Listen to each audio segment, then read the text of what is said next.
Yung mga ka-hoops, kamusta? Ngayon pag-uusapan natin yung laro ng Dallas Mavericks laban sa Charlotte Hornets, October 11, 2025.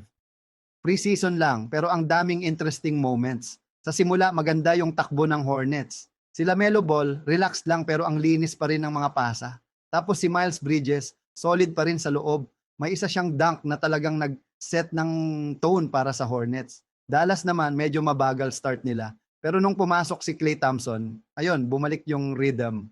Dalawang sunod na tres, tapos hindi flashy, pero maayos yung ball movement nila. Ang standout para sa akin dito, si Rookie Cooper Flag, tahimik lang pero effective.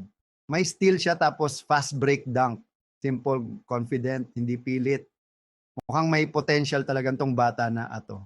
Pagdating sa dulo, Hornets pa rin ang mas composed. Yeah, si Lamelo at Bridges nag-close ng maayos. Habang Dallas medyo naubusan ng execution.